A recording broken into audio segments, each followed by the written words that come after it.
And we are live, ladies and gentlemen. Big hello to everybody at Shenton Way! Good afternoon, everyone. Good afternoon, our Raffles Place right here. Good afternoon to our Raffles Place, our Singapore residents, the heart and soul of Shenton Way, the heart and soul of Singapore. Ladies and gentlemen, the UOBians, the Shenton Wayans, and each and every one of you who deserve the voice, who are the voice. Ladies and gentlemen, make some noise, give yourself a big round of applause, everybody. Can I urge the crowd to come forward because there will be more people coming in? It's okay, we will stand in the sun with you, just move forward. We will thrive and survive. Come forward, come. So that's safer for the more older folks as well, you know, they don't get cramped. Come guys, come. It's okay. Today, we will bask in the sun, we will glow with the sun, and we will thrive with the sun, ladies and gentlemen, right here. Everybody come forward. Yes, and for those of you, you're warm, right? Yes, we have all the fan that we can get from our merchandise. Our merchandise booth are behind. Please, you can go and take a look at the merchandise that is on sale. Like we have something like this, our flasks, our SDP flasks. They are on sale for one for $12 and two for $20. We need all the help and support that we can get from, okay? Yeah, sorry to advertise this, but the thing is, ladies and gentlemen, the truth of the fact is, when you buy the merchandise, it comes a long way and it goes into, of course, the funding. The backdrop is not cheap. As you can see, AV systems are here and all of that goes to a good cause right here. Are you guys ready to watch this event, everybody? I can't hear you. Are you ready to watch this event, everybody? All right. Remember, your vote is secret. On 3rd of May, go to the polling station, be bold, vote our 11 candidates into Parliament. They will speak up for you in Parliament. Yes, vote for all of them. Dr. Chi, Dr. Paul, Dr. James Gomez, Jufri Salim, we are all here. Most important, for all, even for opposition, as opposition it is, we all stand for one voice, for our voices to be heard. Is that correct, ladies and gentlemen? Is that correct? We stand correct right here, ladies and gentlemen. And I don't think we should call ourselves opposition. I think we should just call ourselves the people's people, right? The opposition, the people's people. So folks out there, everybody, please come forward. It is one voice as we celebrate this together. Come, guys. Come, everybody. Let's move forward right here.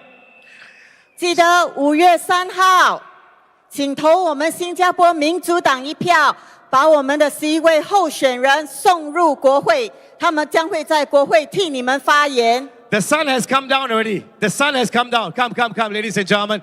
The moment the sun goes back, then you'll go back. The sun has come down. Come. The guy in red will be our signal, huh? Okay, whether the sun is going to come up or not, all right?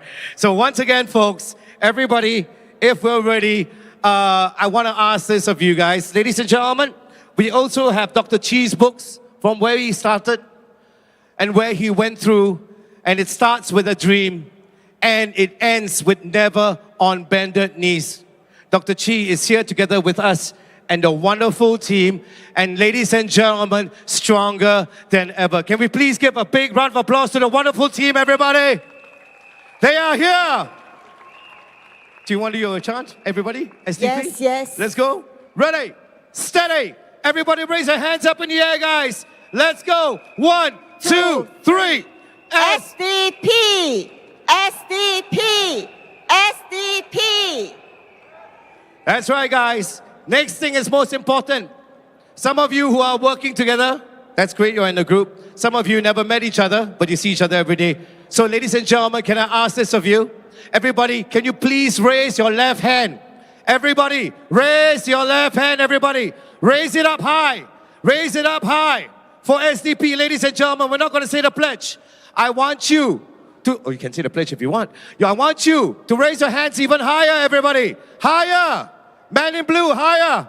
I want you to turn around to your partner or turn around to somebody you don't even know, because that person is your family as well. We are one family. I want everybody to give each other a big high five, everybody. High five, guys. High five. Bernard. Go. High five, everybody. High five to each and every one of the partners right here. So, without further ado, we're going to begin in the next couple of minutes right here. Okay? All right? It's already ready. Ladies and gentlemen, today is the day we are here in the pulse and the heart of Singapore, and our voices will be heard. Ladies and gentlemen, together right here, can we please give a warm welcome to Mr. Jufri Salim, everybody? Jeffrey is the candidate for Muslin UT. He's also the team member for Muslin UT, and he's also the CEC of SDP. Let's give him a round of applause. Let's give him a louder round of applause, everybody. Thank you, Jaslyn. Thank you, Bernard. And thank you to our supporters and members who have worked tirelessly this entire week. And importantly, thank you to everyone for turning up today. Good afternoon, fellow Singaporeans. Thank you for taking time out of your busy workday to be here. You are the heart of the Singapore's economy, the engine that keeps our nation running strong. Today, I am here to speak not just to you, but for you. You wake up early, you squeeze onto crowded trains and buses, you work long hours, sometimes 2 jobs just to cover the bills. And still, by the end of the month, not much is left. We see record profits in big companies. We see million-dollar salaries for ministers. But the working man, the cleaner, the technician, the delivery rider, the nurse, even the professionals, is left struggling with rising prices and job insecurity. Is this the Singapore we want? It's not fair, and it must change. In today's world, change is constant. Technology is reshaping. Global competition is fiercer than ever. You work longer hours. You balance heavier responsibilities. You invest in upskilling yourself to pursue excellence. And yet, many of you feel the pressure. Rising cost of living, insecurity about jobs, a future that sometimes feels uncertain. You have studied hard, worked hard, sacrificed for your careers and families. But what do you face today? Stagnant wages, unfair competition for jobs, rising cost of living that your paycheck can barely keep up with, retrenchments without real protection. And when you ask questions, what do you get? Excuses, finger pointing, empty promises. These are real challenges, and you deserve MP who understands your struggles and active decisively, not with empty promises, but with real solutions. Our vision is simple. Enough is enough. We need real change, no more slogans. Here's what the SDP will fight for. Jobs for Singaporeans first. We will enact policies to prioritize Singaporeans, not just on paper, but in real hiring decisions. Minimum wage and living wage. We will push for a fair minimum wage so that no working Singaporeans PMET or not, won't fall through any cracks. Retrenchment benefits by law. If you lose your job, you will have a safety net, not just a letter of sympathy. Cost of living cuts. To reduce GST to 7% and remove GST for all essential items. You deserve more than just upgrading yourself, while the system stays stacked against you. We want a Singapore where everyone has the opportunity. We have security to be respected. Here's how. Protecting jobs. We will tighten the framework for foreign manpower at the PMET level, ensuring Singaporeans come first for quality jobs.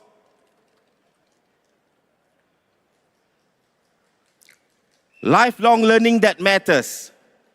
Not just courses for the sake of courses, but direct pathways to better jobs and promotions. Affordable living. We will push for real action to curb cost of living pressures such as housing, healthcare, and essentials. Because you have spent years building your careers.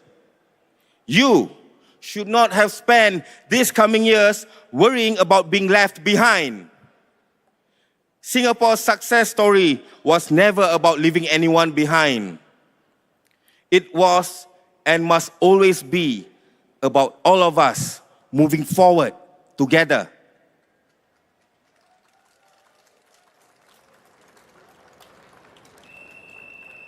You, and those at the back, and everyone with us here, you all are the backbone of the economy, and it's time policy reflects that.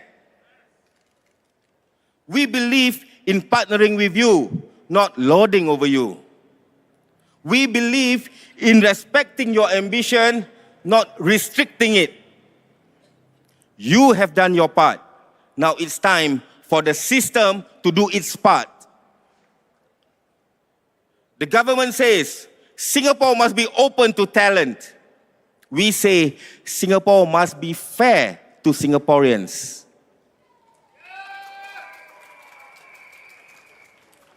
Being fair doesn't mean closing our doors. It means opening up real opportunities for you, for your children, for every Singaporean who has given their all to this country. Because we are not just economic digits. We are people. We are families. We are citizens with dreams, with dignity.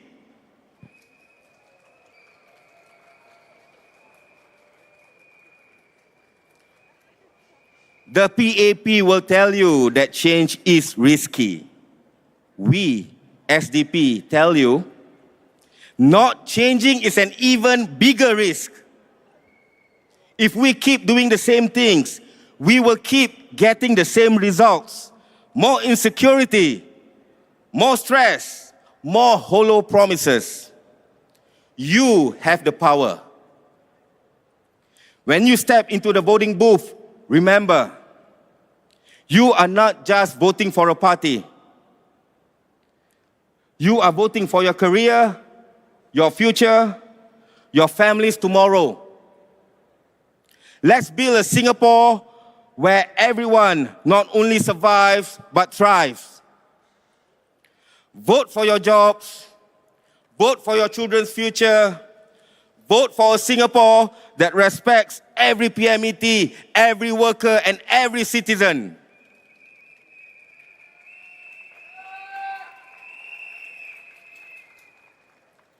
And to everyone here, let's take back our future together.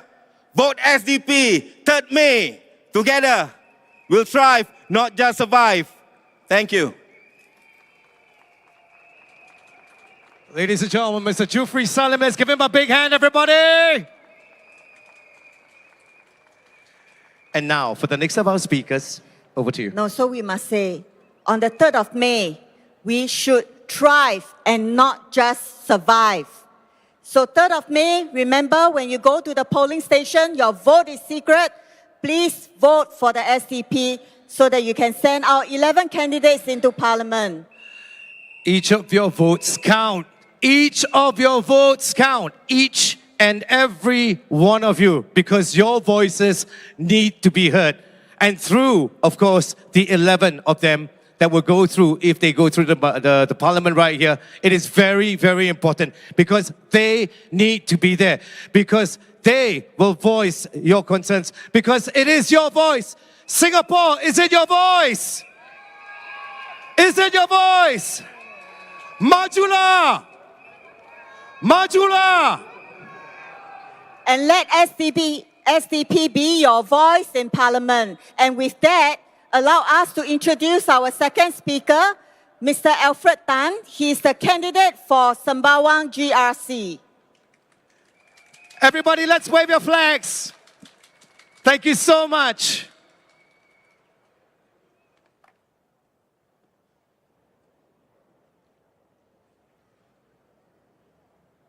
Good afternoon, my fellow Singaporeans. You know the truth. You feel it every day when you wake up. You see it when you tap in. You know it when you look at your pay slip. You are working harder, paying more, seeing less. The system is not working for you anymore. Thus, the mantra for life in Singapore feels like this: work harder, take less, be grateful. It was 35 years ago, as a fresh graduate, I stepped into Raffles Place as a young bank management trainee. Lunch was by the river, a strip of food stalls at the edge of the river behind BOC, Bank of China building. It is no longer there now. It has been relocated a few times since and is now presently inside the new spanking Capital Spring building behind you.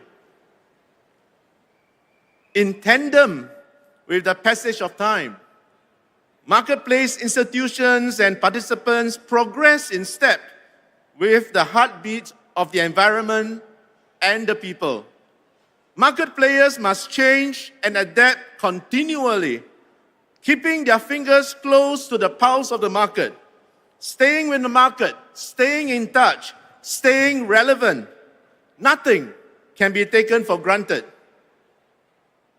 When market participants stay in a space for too long, they get stuck in their old ways. The old had worked for me.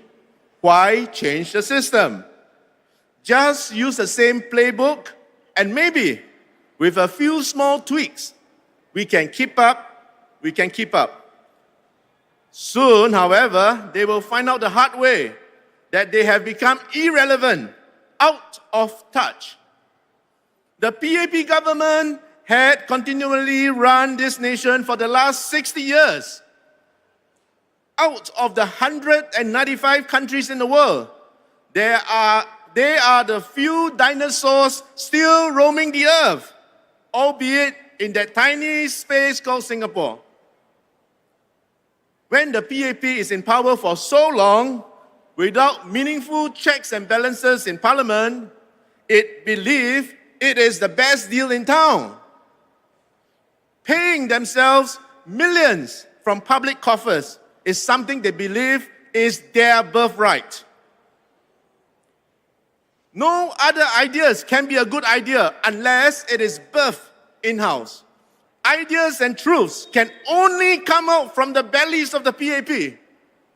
The complacency of the PAP that it can force-feed its policies down your throat makes them demand that everyone should be grateful to them. We need to stop this before our country sinks further into irrelevance. We need a stronger hand to check this monstrosity. The PAP says, trust us, we know best. They pack this island till the MRTs break down. They flood the workforce with imports while telling you to upgrade. They locked up your CPF and call it for your own good. Where's the heart? Where's the respect? Where's the justice? Let's talk about hard truths. The PAP raised GST right after the pandemic. It felt it was so dominant that it could force this down with minimum opposition, despite the sufferings the people were going through then. Tell me, what kind of government does that? How many governments in the world can do that? Now try and think which countries. The PAP government made everything more expensive, pushed more foreigners into our workforce, and after squeezing you, what did they announce?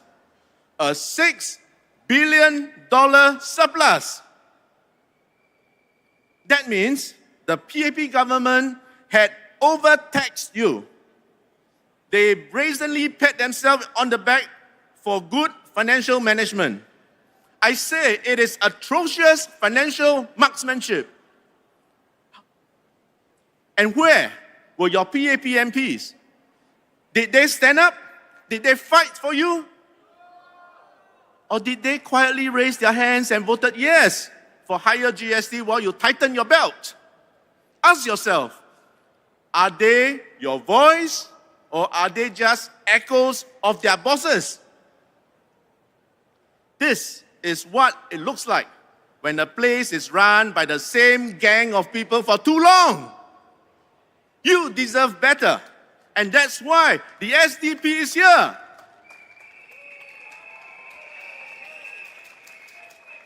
The SDP MP fights for one, real career protection and fair competition. Jobs for Singaporeans first, not free passes for any cheaper labor.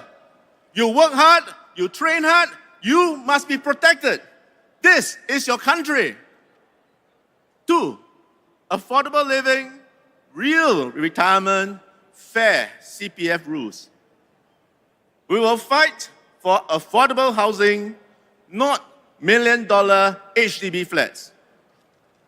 And we will push to peg ministerial salaries, not to GDP growth, nor to the top income earners, but to how well real Singaporeans live. You suffer, they suffer too. Just and fair, right? 3, your money, your future, with full transparencies. You trusted them to manage GIC and Temasek. Are you satisfied with the way they accounted to you as a stakeholder? Do you even see you as such a stakeholder? Can you see how your reserves are used? No. The SDP MP will demand that these be made transparent and accountable because your money is your future, not their playground.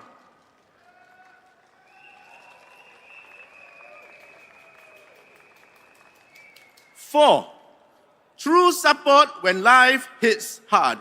Meaningful retrenchment insurance. Because one day you might lose your job. And not because you are lazy, but because the market has shifted. You therefore deserve protection, not empty encouragement and resilient stocks while your bills pile up. 5, healthcare. Real affordability. Because we believe it is a public right. Better mental health support, not just posters telling you it's okay to reach out, but more accessible resources on the ground. If you give your whole self to this country, then the country must have your back. Now, why must you act at this election? Because if you don't change the players, you don't change the game. Look at Parliament now. 90% PAP, 10% non-PAP. When they want to raise GST, raise transport fares, approve $1 million salaries, who can stop them?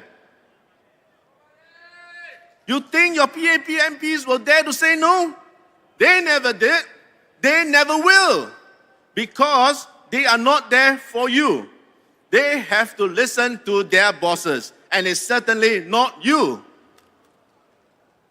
If you want a parliament that listens, you must first send MPs who dare to speak up.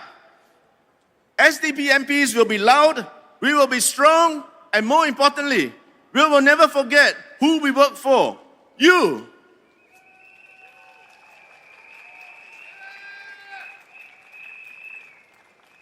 The SDP MP will not be your boss. He will be your shield. He will stand there and say loudly in Parliament, this is not fair for my voters. This does not help the people in Singapore. This is not what hardworking Singaporeans deserve. Fellow citizens of Raffles Place, you built this economy. You work hard, sacrifice weekends, miss family dinners. You don't need handouts. You just need a fair system that respects your work, your dignity, your future. We are not asking for the moon. We are asking for fairness. We are asking for compassion. We are asking for policies made with the heart, not just the head. Fellow Singaporeans, you can keep voting for the same old story and keep hoping for different results. Or you can send a loud, strong, rough, fighting voice into Parliament. Do you want another yes man MP or a fighter who answers to you? The PAP will tell you, be pragmatic lah. We say, have courage. Have the courage to vote for real change, for real heart. Singapore, stand up. Speak out with your vote. Take back your future. Vote with your mind. Vote with your heart. Vote SDP. Thank you. Majulah Singapura. Does Alfred deserve to be in Parliament? Does our 11 candidates deserve to be in Parliament?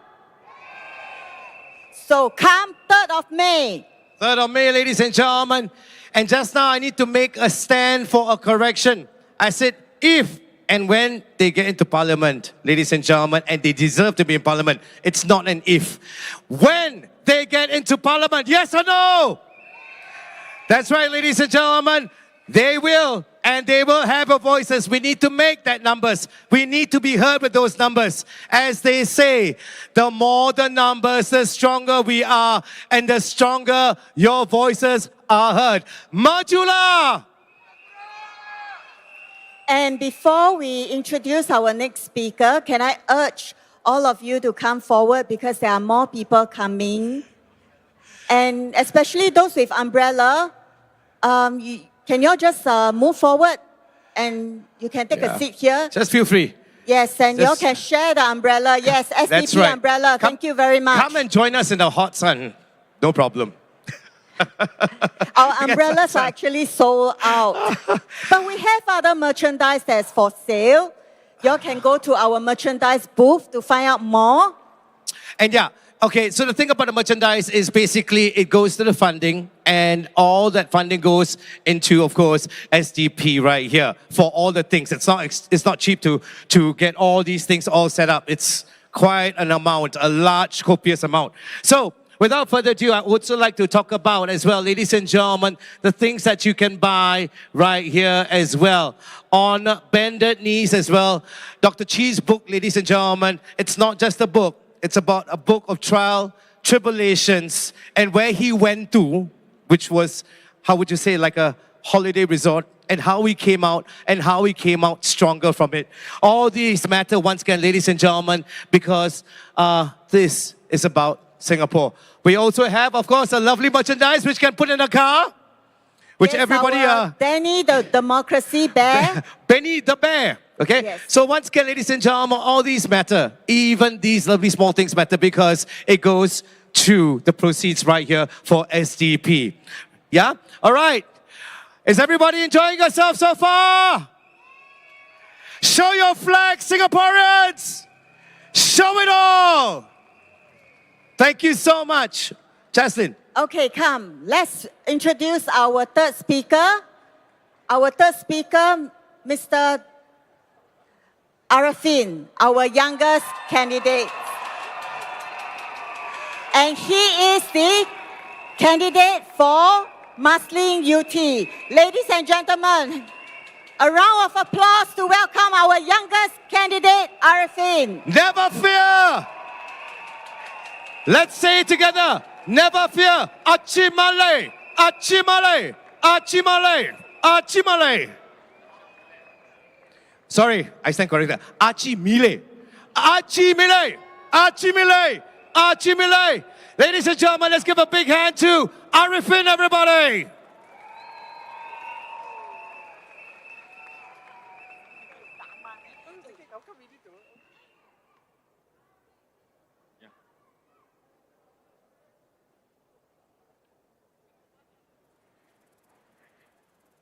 Good afternoon, UOB Plaza. Now, before we start, I want all of us to take a moment to thank the policemen who have been working tirelessly under the hot sun. Give them a round of applause.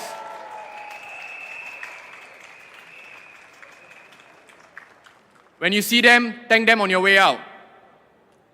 Yesterday, this venue was used to propagate the politics of fear.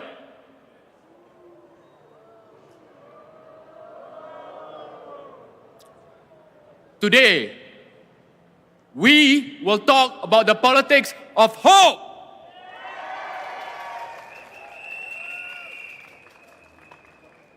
Remember, my friends, we may work in the CBD, but we have more in common with the everyday Singaporean than your million-dollar ministers.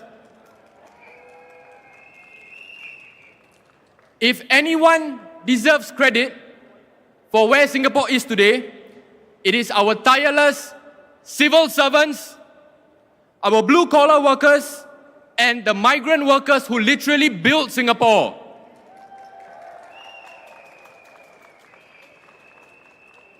Ladies and gentlemen, don't get me wrong. Singapore will survive without ministers. But Singapore cannot survive without our nurses, without our teachers, without our frontline service staff, without our paramedics, policemen, our food delivery riders, bus riders, our cleaners, our hawkers. These are the people that are the backbone of Singapore.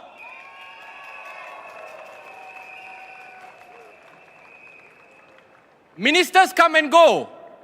Our backbone is here to stay. You know, someone asked me the other day, what is the life of a Singaporean? And I saw one answer which said that when you leave your house, the sky is dark. When you come home, the roosters are joining us too. When you leave your home, the sky is dark. When you come home, the sky is dark as well. That is the life of a Singaporean. You go to work, you go to school, if you're in a rush, your Grab prices will kill you. Your salary crawls or remains stagnant, but the prices of everything else grow up. You struggle with mental health, but you don't really have an outlet. How many of you, honestly, how many of you are comfortable telling your employers that you need to go for therapy or you need to take a day off? And don't even get me started on the cost and mental capacity needed for wanting to start a family. In Singapore, we have a mental health crisis. 1 in 3 young Singaporeans have reported, according to the IMH last year, extremely severe symptoms of anxiety, stress, and depression. This is concerning. You know, my friends, when we were young, we were told, don't worry, study hard, work hard, keep your head down, you'll be okay. But let me tell you, as someone coming from the younger generation, this maxim does not apply to us anymore. Us young people, we do not see the same ROI, the same return on investment for our hard work anymore. And no, this is not us being a strawberry generation. This is us laying out the cold, hard truth.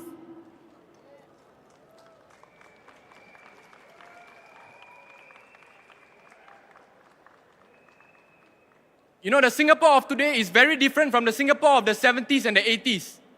We have all heard anecdotes of how a taxi driver can work hard but still put food on the family for his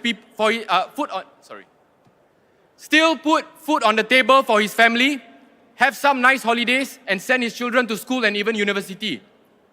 Singaporeans, we used to dream of the 5 C's. Not anymore. The powers that be tell us that, oh, Singaporeans don't talk about the 5 C's anymore because they are not materialistic anymore. That's not true. Singaporeans do not dream of the 5 C's anymore simply because the 5 C's are unattainable.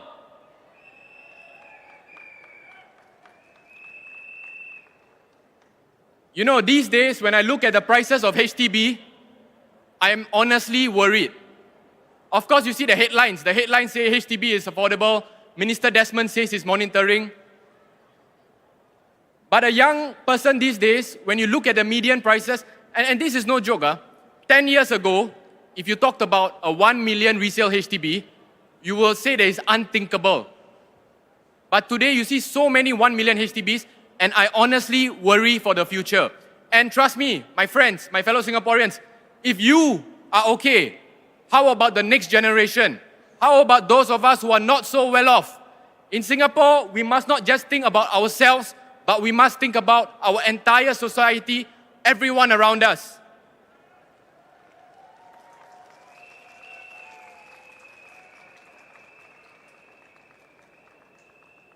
When you're living life like this, it's hard to have hope.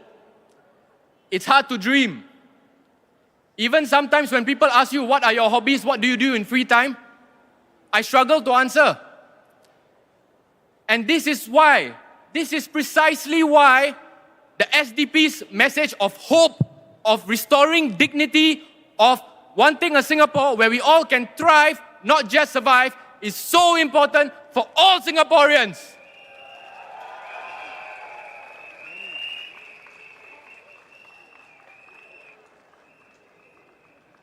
You know, there was a point of time where all of us look forward to National Day parades. Remember that, my friends? National Day parades were a source of joy. The entire family will come together to watch it.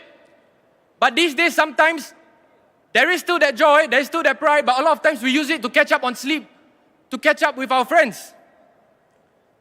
You know, we must reject the policy of fear. We truly want a Singapore, not just in form, but in substance. Enough of motherhood statements. We want a Singapore where we can thrive and not just survive. But my friends, we cannot do it without you, without any one of you.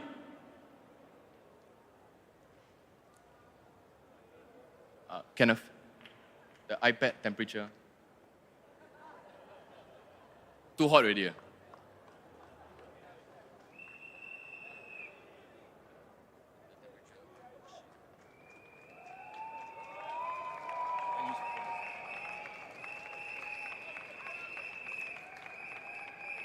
Sorry about that. Ladies and gentlemen, while we settle that glitch, let's vote for SDP. Everybody, let's put our voices together. Everybody, hands up in the air, guys. Hands up. Vote for SDP. SDP. SDP. Raise your flags. That's what we are. And Arifin. SDP. SDP. Arifin might be young. But tell me, does he deserve to be in Parliament? Would you vote for him in Parliament? Show your support. That's right, ladies and gentlemen. By saying, Arifin! Arifin! Arifin deserves to be in Parliament. So when it comes 3rd of May, go to the polling station for the residents of Muslin UT. Cast your vote. Vote for Arifin and his team. Actually, Arifin is not young. Ladies and gentlemen, Arifin is already 45 years old. Doesn't he look young, ladies and gentlemen? Let's give him a big hand. All sold with all body. 45, no? 27. 45 turning 27. Okay, but without further ado, just in case, ladies and gentlemen, feel free, of course, to buy those lovely merchandises. And on May 3rd, walk on in. I wish we had the Tak Boleh Tahan t-shirt, Yeah, which but is Tak Boleh totally sold out. Our Tak Boleh Tahan t-shirt is Totally sold out. But y'all still can buy Dr. Chi books because later on he will do a autograph. So for those of you who wants to autograph of Dr. Chi and perhaps take picture with him, please go to the booth and get his books. Yeah, and of course, if you're going for a lovely holiday or if you're just taking time off to chill out at the pool, feel free to buy Dr. Chi's books. The 3 books are Never on Bended Knees, of course, ladies and gentlemen, Democratically Speaking, and it starts with a dream. Ladies and gentlemen, also just to let you know, in the midst, Dr. Chi has also just arrived. Let's give him a big round of applause, everybody. Over to you, Arifin. Over to you, Arifin.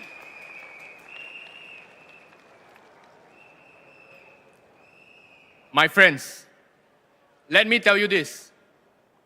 More than anything this GE, what I personally want to see is Dr. Chee Soon Juan and Dr. Paul Tambaya be elected into Parliament.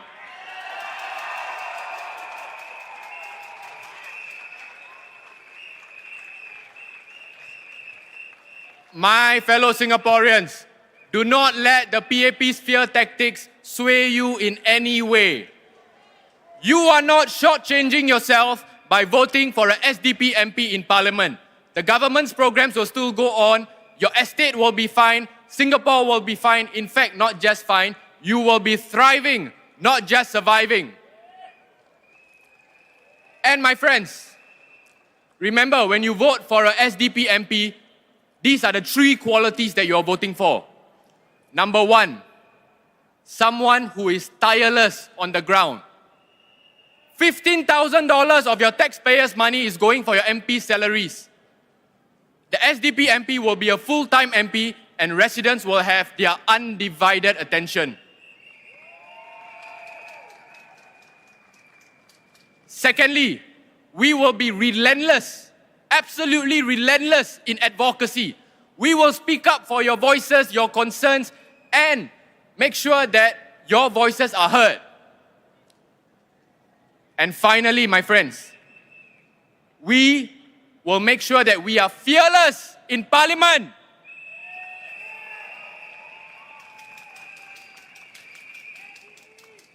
Ladies and gentlemen, take a moment now to dream with me. Let us dream together because many of us, we have forgotten how to dream. Picture this, my friends. It's close to midnight on polling day. The returning officer comes out. It's no longer Yamami. The returning officer comes out and he says, the results for Sembawang West SMC, and you hear that Dr. Chee Soon Juan has won.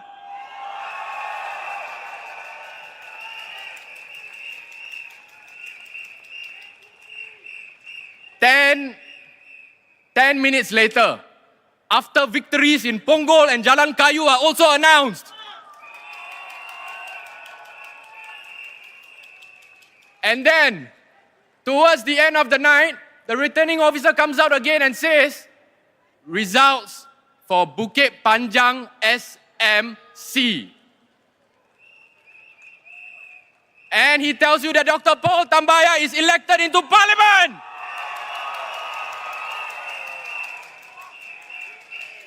Keep that feeling in your hearts. Hear that noise, because on May 3rd, it will be 10 times louder than this. And it will be heard from Changi to UOB Plaza to Jurong. My fellow Singaporeans, vote without fear, vote for hope, go towards change. Remember, sometimes in life we need to make difficult decisions. But these are necessary decisions. And just remember this, when Dr. Paul Tambaya wins, when Dr. Chee Soon Juan wins, it will not be our victory. It will not be the SDP's victory. It will be the victory of the rakyat.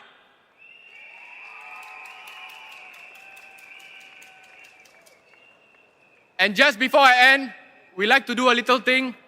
So for those of you who have seen us at Woodland Stadium, Choa Chu Kang Stadium, you know how this goes. I will say Acha Milay. Acha Milay means have no fear.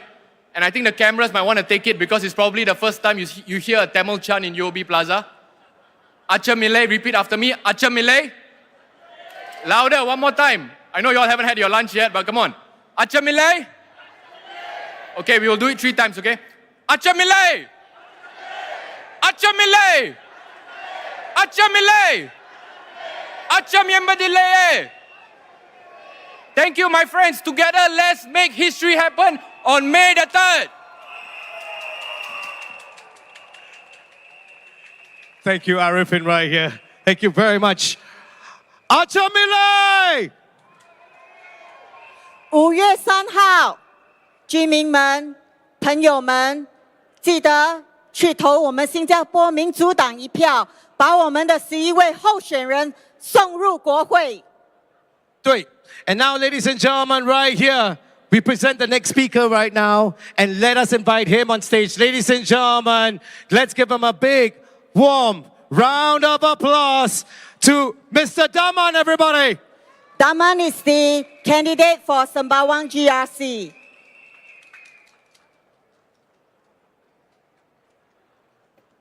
A very good afternoon to everyone.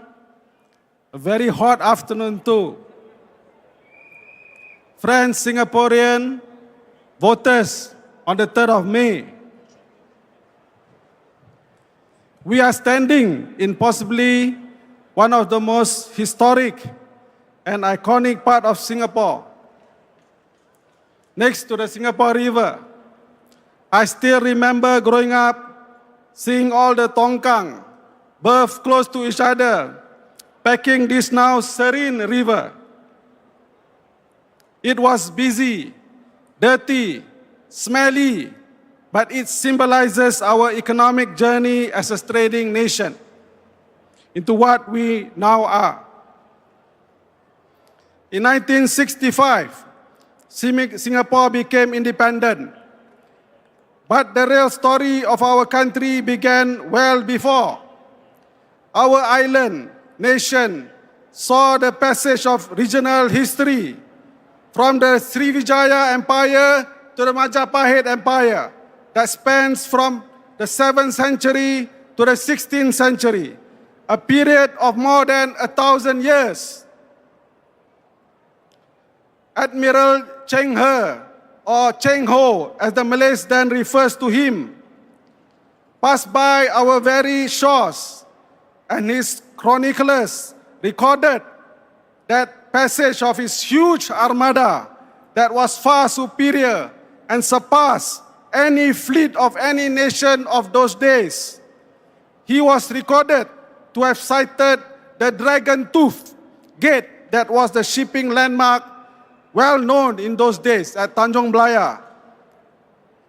Now it's called Keppel. What I am getting at, my friends, is this 60 years old Singapore story is far more richer and exciting than what we are told by those party in whites who stood here yesterday at this very spot.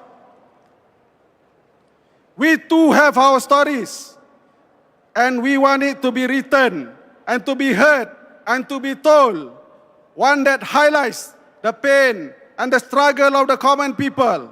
You and I, the majority of us, still wondering why they raised the GST twice post-COVID at a time when high cost of living pressure is already so bad.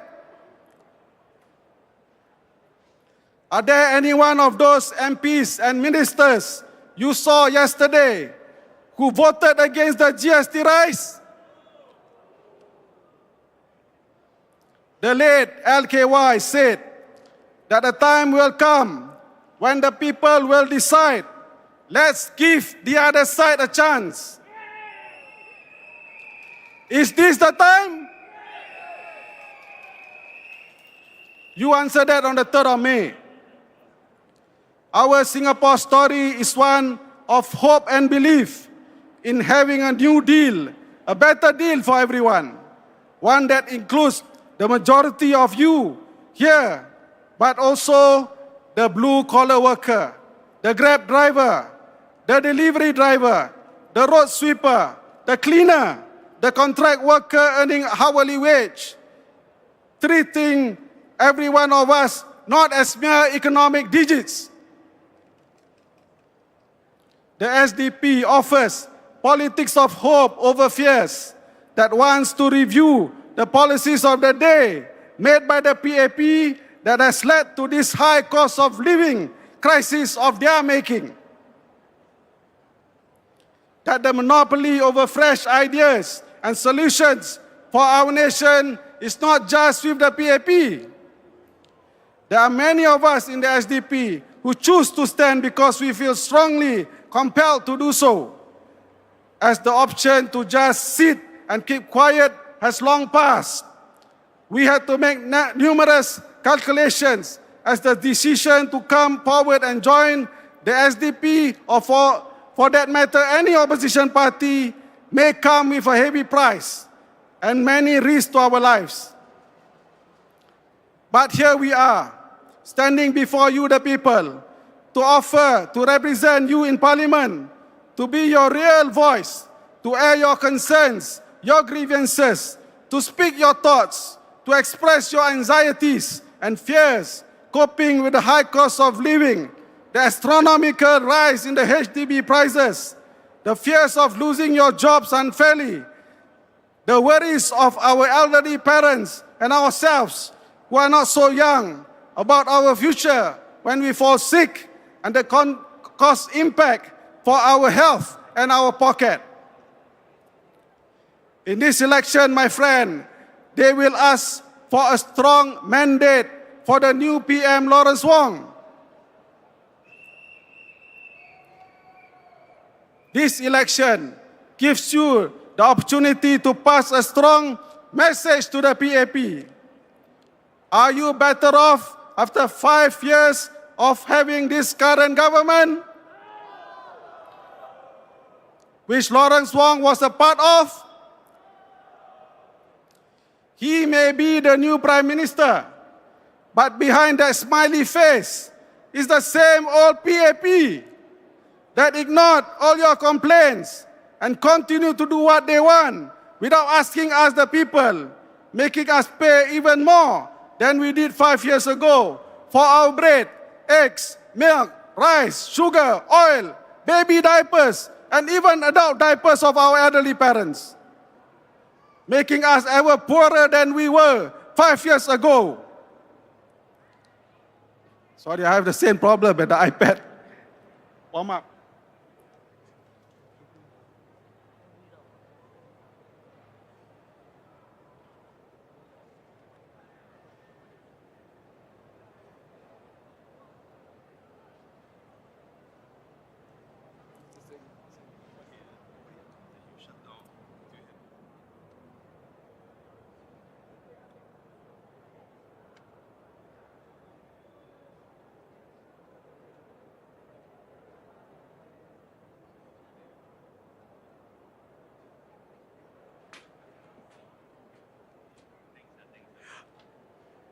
I think I'll continue impromptu.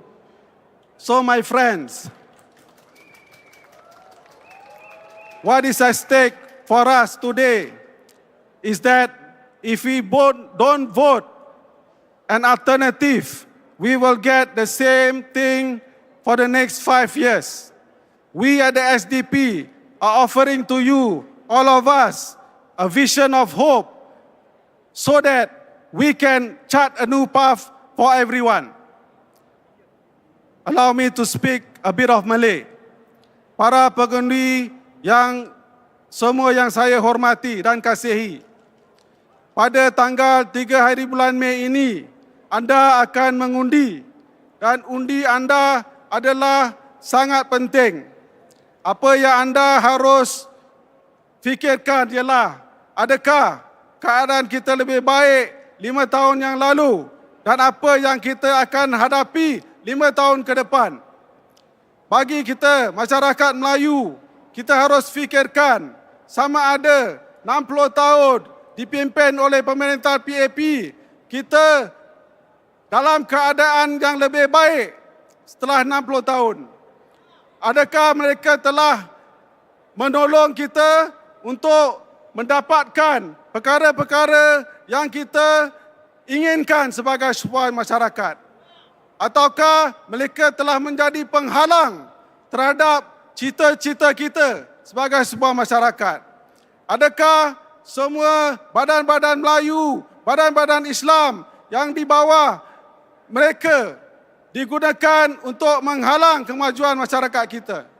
Ini adalah fakta-fakta dan perkara-perkara yang harus kita fikirkan apabila kita pergi mengundi pada 3 hari bulan Mei ini.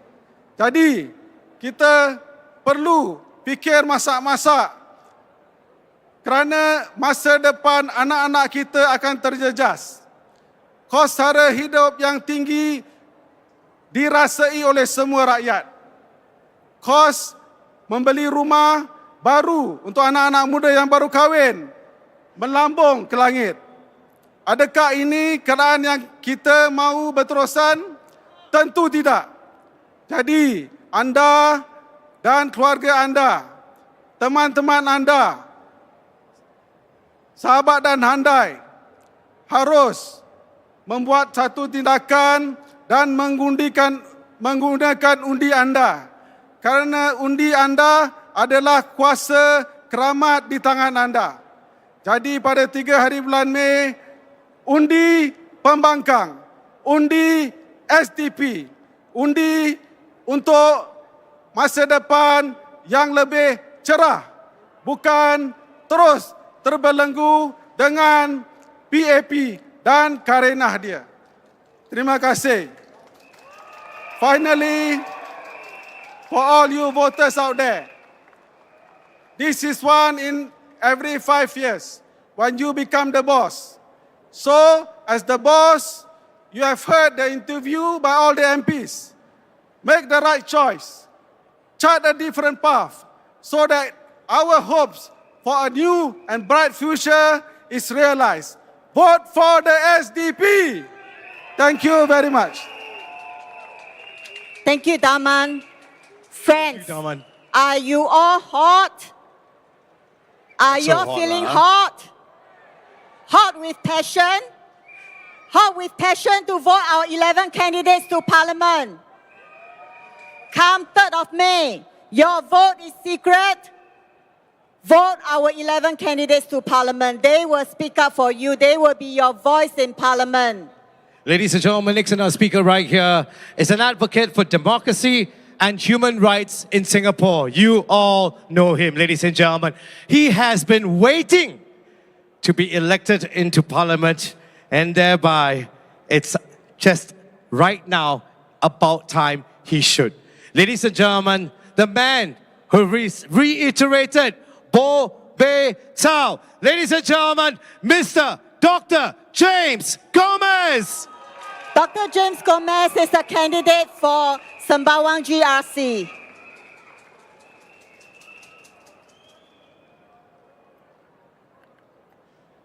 Good afternoon. Good afternoon. My speech today is entitled Reject PAP's Fear-Mongering. Elect SDP MPs.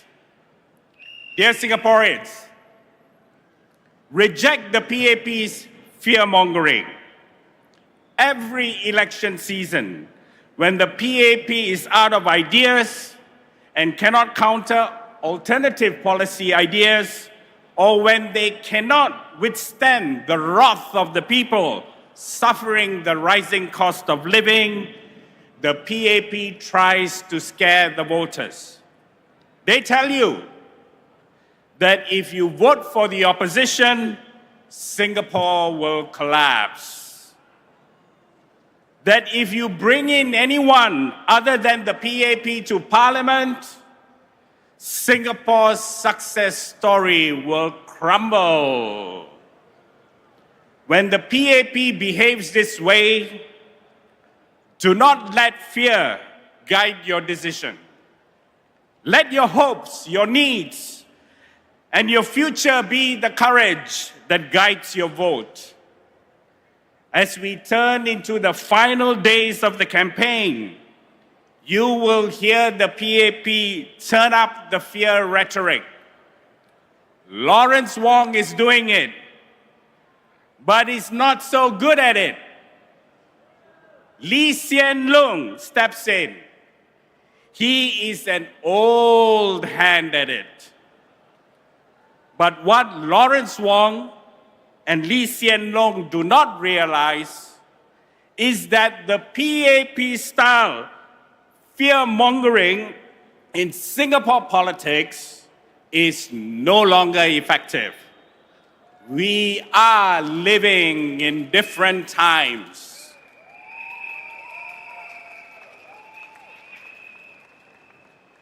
Lee Hsien Loong fear-mongered just 2 days ago.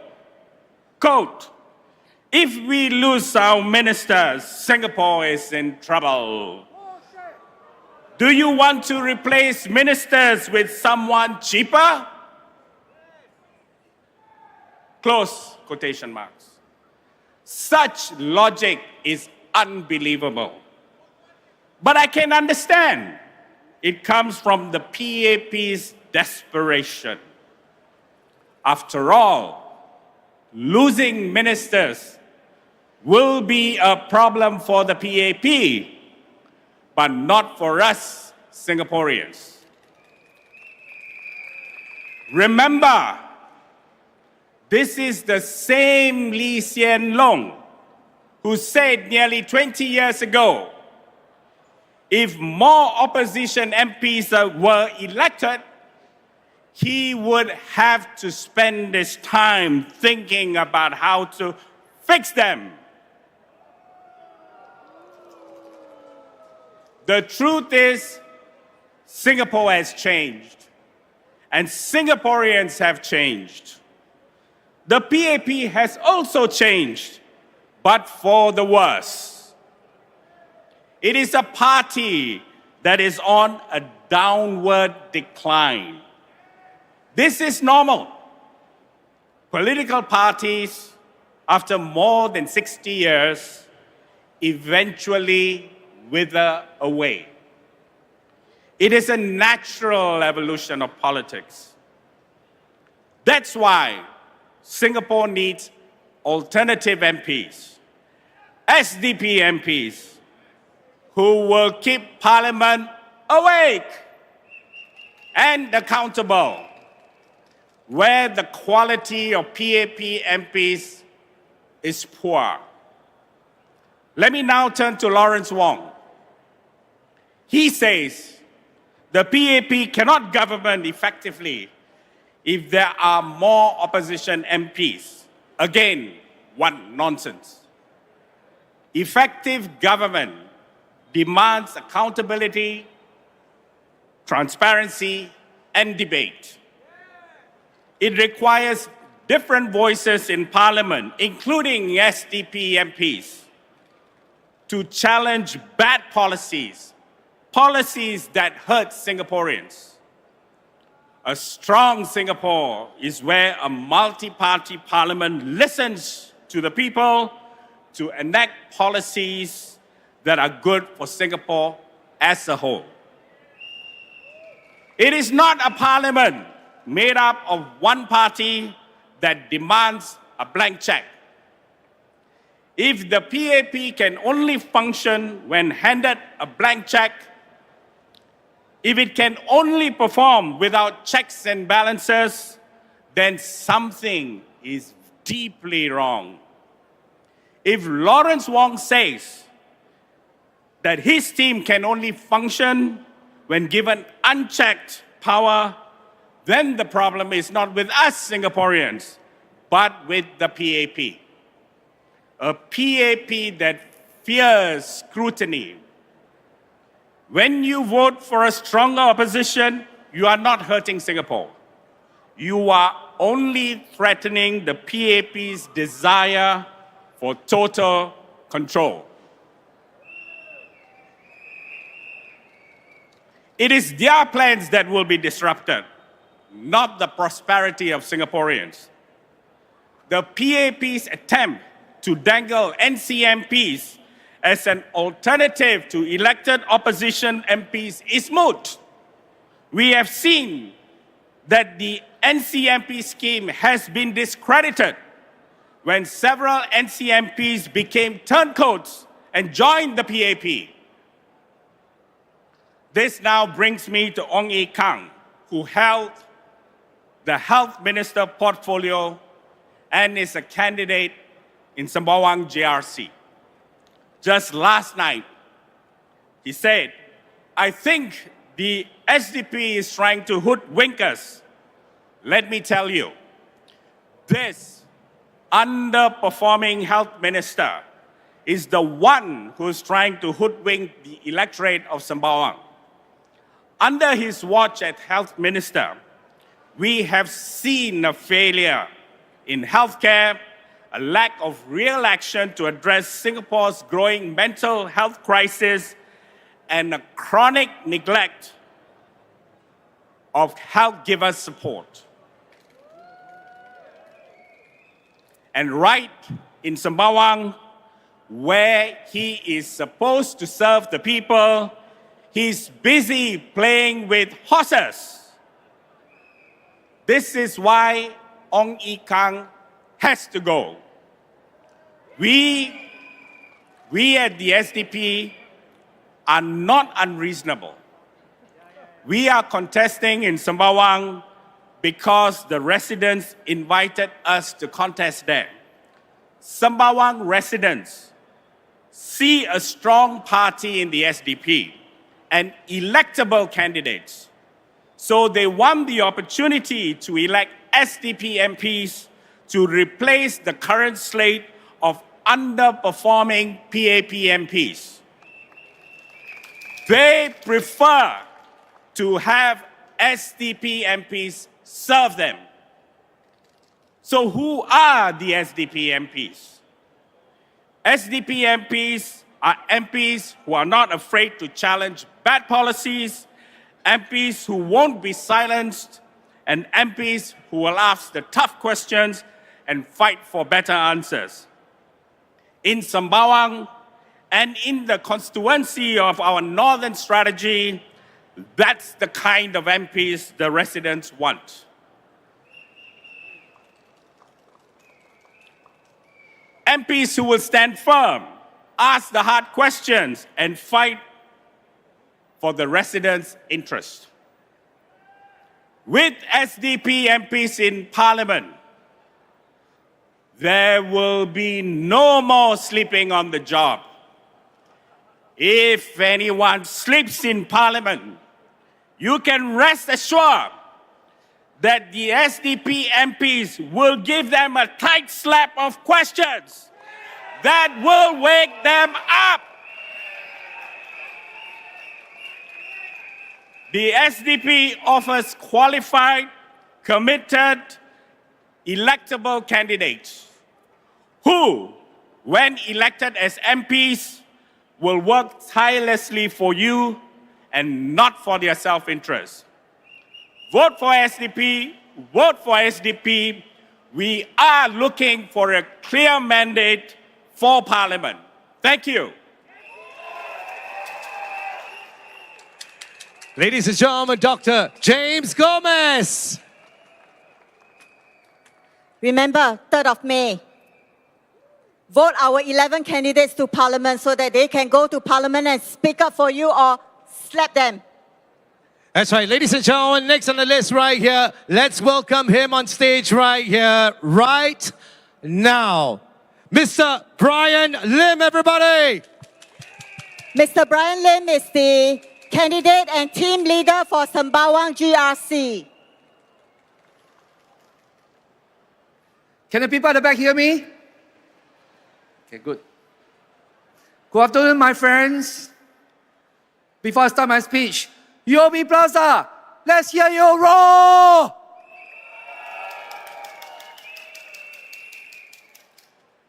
My friends, I stand before you today, not just as a speaker, not just as a candidate, but as a fellow Singaporean, a father who lies awake at night, wondering if his kids will ever afford a home. A citizen who sees the Singapore dream chipping away, not because we aren't working hard enough, but because the system is rigged against us.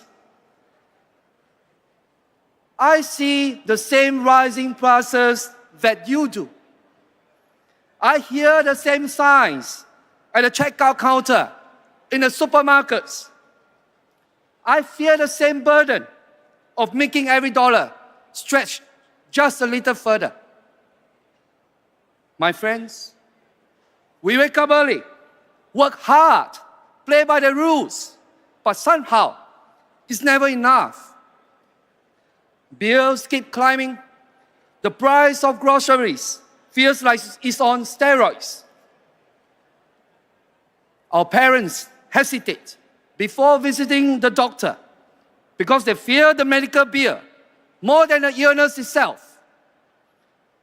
Young couples look at HDB prices and wonder if home ownership is but a dream. Singapore is a world-class city, but we often feel like second-class citizens in our own homes. Let me ask you, my friends, do you feel like this country has worked for you and not just for the privileged few? Do you still believe this is a kind of Singapore we can truly live in? Can you seriously say you can retire in comfort? My friends, if no is your answer, then this is not the Singapore we were promised. We were promised progress, but we are buried under pressure. We were promised prosperity, but we are struggling for survival. We were promised opportunity, but what we have gotten is inequality. We were told to study hard, work hard, save hard, but now we can't even afford a flat, a doctor, or even a decent plate of chicken rice. But then, you have your multi-millionaire ministers whose gardens are bigger than your house. But then you have your minister who asks you to stop complaining over the $5 bowl of one-time mee. But then you have your 5 mayors who are paid over 3.3 million Singapore dollars to oversee fewer than 1 million residents each, while the mayor of London earns under 300,000 Singapore dollars, looking after 8 million people, a size that's even bigger than Singapore. My friends, I say enough is enough. We don't want to live in a Singapore where choosing dinner means choosing between survival or indulgence, where rice is all we can afford, not all we deserve. We're not beggars kneeling for crumbs. We're the citizens of Singapore, and we demand our rightful seat at the table.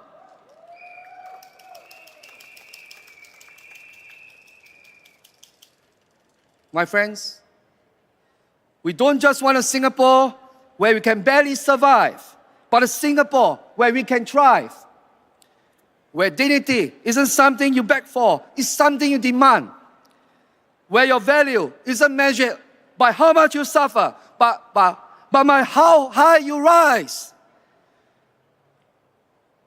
This is why the SDP has a bold vision, a vision where Singapore is not just a place where we get by, but a place where we get ahead.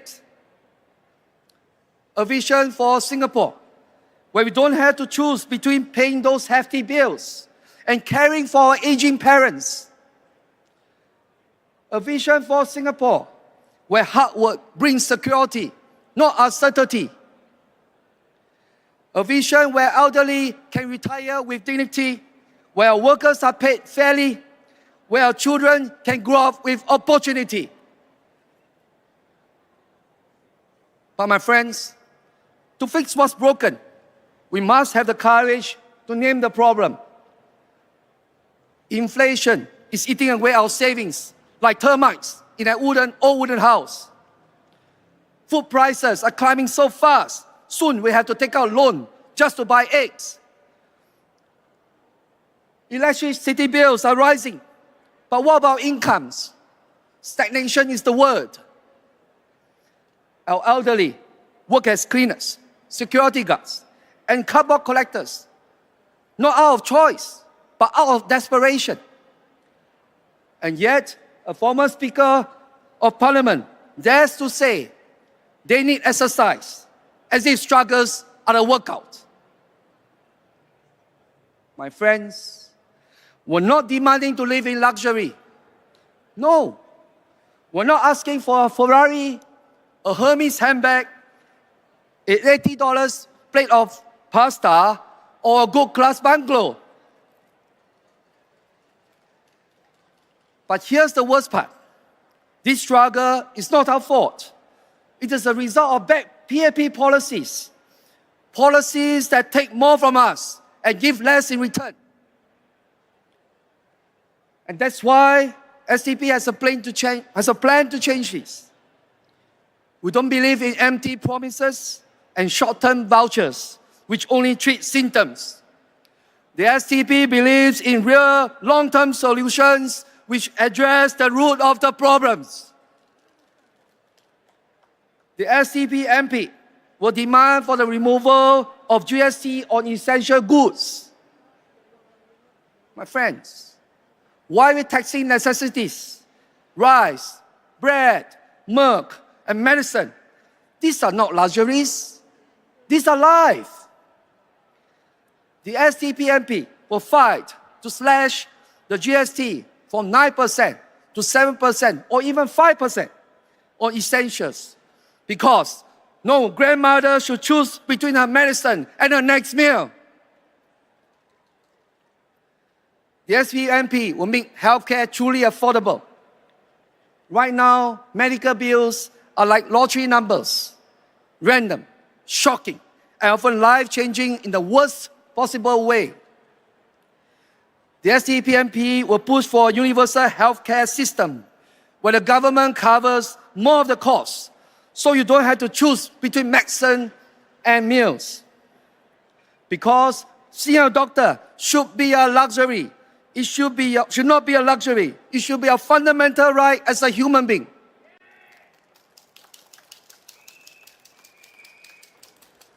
The SDP MP will advocate for affordable public housing.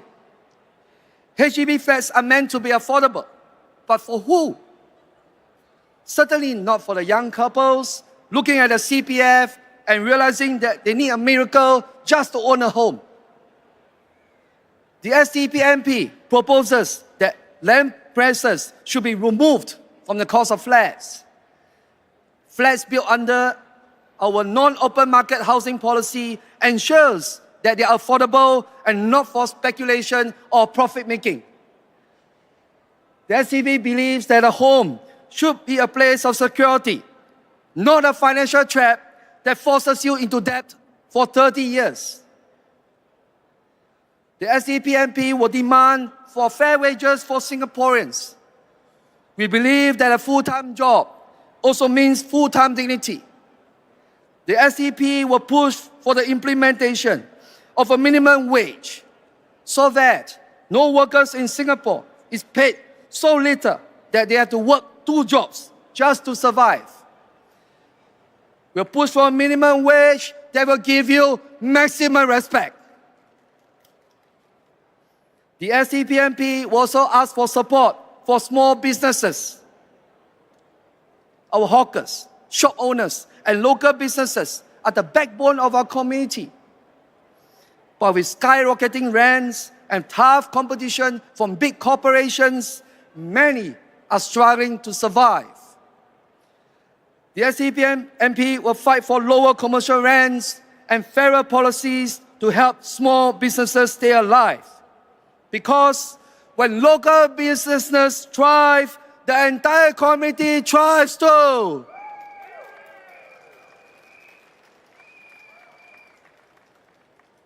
Now, my friends, I'd like you to close your eyes and picture this. A grandmother who is no longer has to choose between medicine and meals.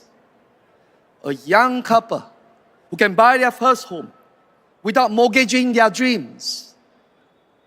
A hawker who doesn't wake up at dawn fearing that his store could be gone by dusk. An elderly security guard who can finally retire, not because he was forced to, but because he can afford to.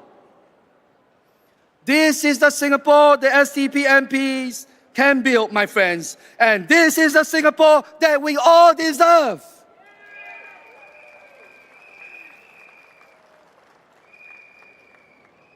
But change, my friends, does not happen by making wishes. It happens by voting for the SDP MP. It happens when we stand together and demand better. My friends, may I appeal to you today? If you believe that your grocery bill should not feel like a robbery, stand with us. If you believe that healthcare should heal, not bankrupt, stand with us.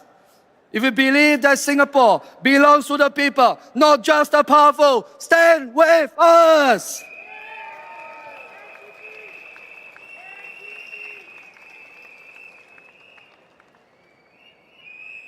My friends, we have only two choices. We can keep things the way they are, watching prices rise, wages stagnate, and the government tell us to just keep tightening your belts. Or we can choose change, real change, bold change. Change that puts people over profits, wisdom over wealth, and rights over riches. Change that chooses courage, not fear. Change that will give you the impetus to thrive and not just survive.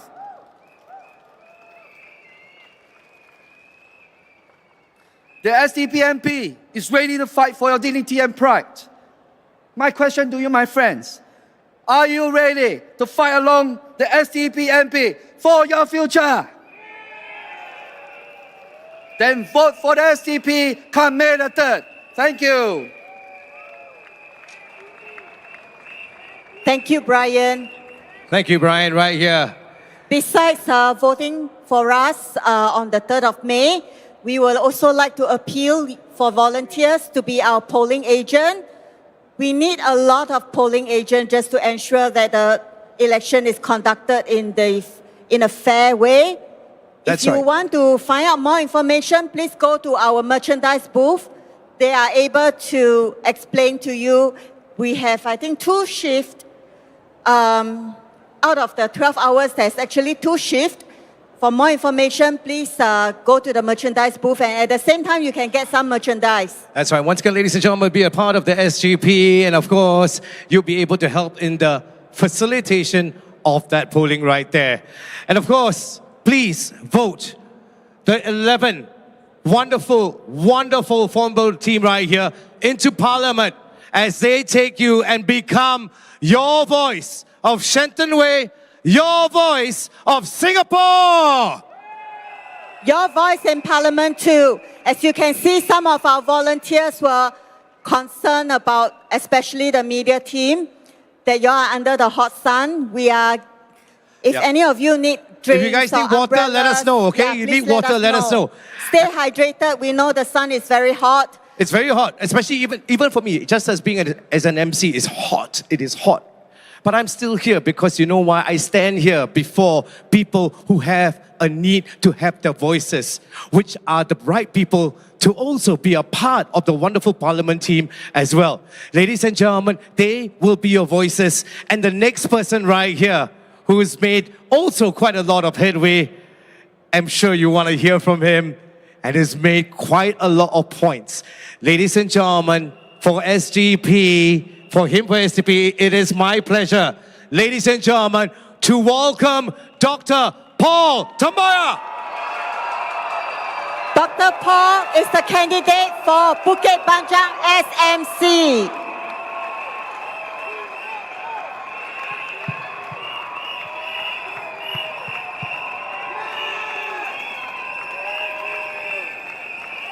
Thank you very much. Friends, fellow Singaporeans, it's an amazing feeling to be back here on this stage. 14 years ago, I was a guest speaker at the SDP rally on this site during the 2011 general elections. And I shared a stage with not just Dr. Chee Soon Juan, but also the legendary Dr. Vincent Vijayasinghe, who was recently described by a friend as someone ahead of his time. The SDP has always been ahead of the times. In 2011, MediShield, which was the government's catastrophic health insurance plan, established in 1990, did not cover pre-existing illnesses such as cancer and diabetes. I spoke here about what many of my patients told me. 在新加坡可以死，不可以生病。In Singapore, you can afford to die, but you cannot get sick. So the SDP responded to this and launched our healthcare plan. The key element is a single-payer, universal healthcare system, which means that there's one national insurance scheme covering both the public and private sectors. It could be administered like ElderShield by some of the big insurers. All costs are tightly regulated because of the dominance of the single payer, which is the government. Our call for healthcare financing resonated, and it became one of the reasons why the PAP suffered a drop in vote share and lost one GRC in 2011. And this had a major positive effect. Two former prime ministers left the cabinet, together with two other ministers held responsible for the fiascos in transportation, housing, and also even national security. This is solid evidence that your vote counts. Sending a strong signal to the PAP on 3rd of May will improve their performance. It did in 2011, and there's no reason why it will not do so again in 2025. The SDP's proposals will be like a snowball in Greenland, gaining momentum and building up for a real change in Singapore. So the SDP's slogan for this year is a call for Singaporeans to thrive, not just survive. T stands for taxation, which is fair. And I know that many of you work in the industry, and you know that a lot can be done to make our system fairer for Singaporeans. The most obvious is the regressive GST. The PAP has claimed that the opposition blames the PAP for everything that goes wrong, but doesn't give them credit for things that go right. Come on. The reality is that Singaporeans know what is within our control and what is not. We know that there was a global surge of inflation over the last couple of years. But to this day, I have not found a single person who's been able to explain to me why the best response to the rising cost of living was to increase the GST not once, but twice, especially at a time of record fiscal surpluses. H stands for healthcare that is universal.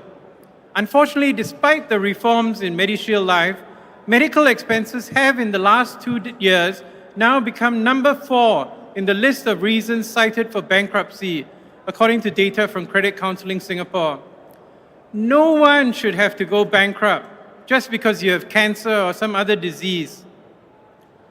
R stands for respect, respect for this planet, and calls for a stronger move from fossil fuels towards renewables. We have also championed the cause of Clementi and Dover forests and protested the ill-advised clearance of Kranji forests. All these take away the green lungs of our city-state. I, THRI, I stands for rational approach to immigration.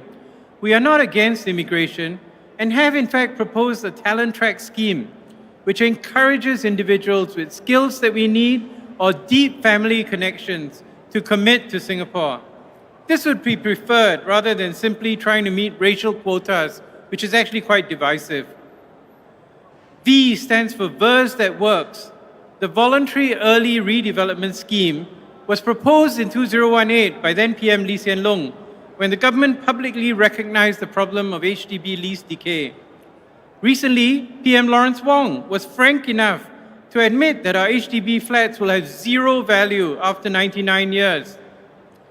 He made the comparison with private condominiums, but that's a bit misleading because condo owners own strata title to the land.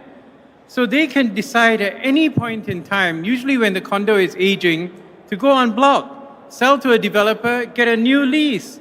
They are not trapped with lease decay like HDB owners. So the VERS scheme was supposed to address this, but we have not heard any details at all. There is a lot of concern that if the PAP receives a strong mandate on Saturday, the terms of VERS may be unfavorable to us. And this happened with SERS, the Selective En Bloc Redevelopment Scheme in Ang Mo Kio Avenue 3. Initially, many residents had to fork out additional costs or downgrade to smaller units. But it's not just the old people like me who are concerned about housing in Singapore. Young people are facing a huge problem with the spiraling costs of BTO flats and resale flats. The SDP has a concrete plan to address this problem with a suggestion to give people the option to choose non-open market flats which can be sold only to the HDB or retain the tradable open market nature of their flats. During GE2015, the PAP sent out a mailer into every household in the GRC we were contesting, criticizing our policies. On our non-open market housing plan, they said the scheme undermines home ownership, resale prices have fallen, and new flats are affordable. Those 3 points have not aged well in the last 10 years. And finally, E is for education. We believe in giving every child a chance to learn and thrive. There have been some reforms since we published our education policy, but more can be done. We called for the abolition of streaming in 1994 before some of you were born, but we were roundly criticized at the time. Fast forward 30 years later, and we have finally got full subject-based banding for students who don't make it to IP or SAP schools. The government is still too addicted to sorting out human beings, even as children. But at least there's hope that we can wean them off this addiction, and perhaps with your help and a strong message on 3rd of May, maybe move them to a cure. The SDP is a competent, constructive, and compassionate party. We're a small party. We're so small we didn't get invited to the Channel News Asia live roundtable. But look at the stage here. Consider the fact that even the PAP could not mount rallies every single night. We have an incredible team. Give them a hand.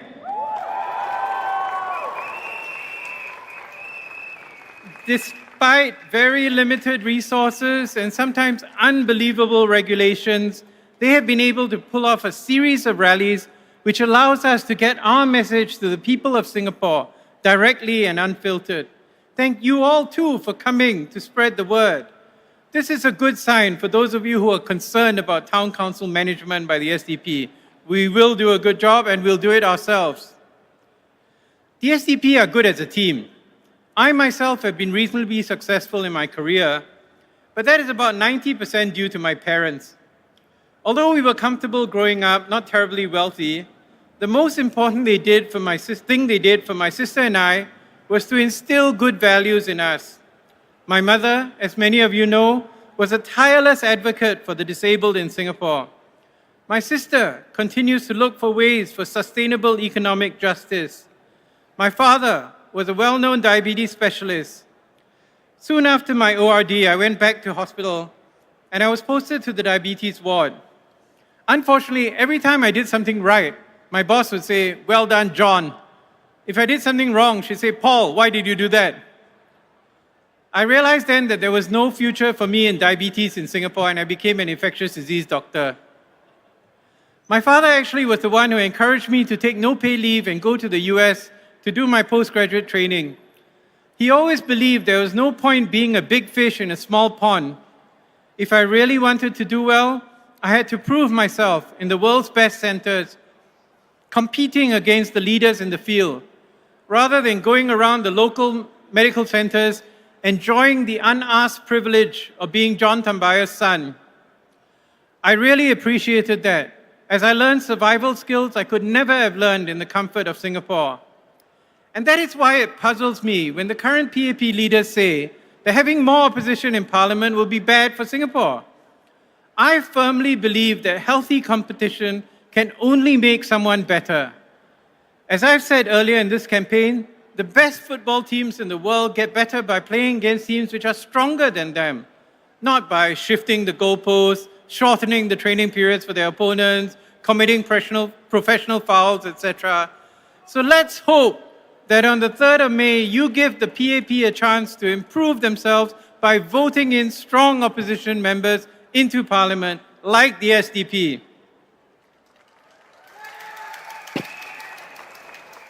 Finally, I would like to share a disturbing story I read in the Straits Times yesterday. A 21-year-old law student from Singapore Management University was reported to be excited about her maiden political rally experience, but got concerned after her father, who works in a government-linked corporation, cautioned her against revealing her name to the newspaper. That's the end of the quote. While fear may be generational, as her father may have grown up in the era of Operation Cold Store or Operation Spectrum, when the 3 a.m. knock on the door was a reality for critics of the PAP. It is disturbing that today many young people still share the same fear.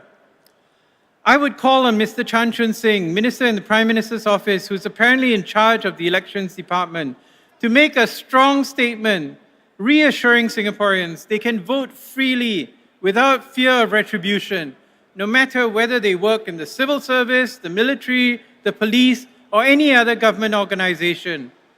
Their loyalty is to the government and people of Singapore, regardless of whoever is in power. If Mr. Chan is not keen on making the statement, that's okay. Don't worry. We had more than 10,000 people at our rally in Sembawang on Sunday. And at the last general election, 967,046 people voted for the non-PAP candidates. Nothing happened to them. There is no way that you can mark or punish 967,000 people, and maybe more this time. Your vote is secret. Vote freely. Vote with confidence. Vote for a Singapore where everyone can thrive. Vote for the SDP. Thank you.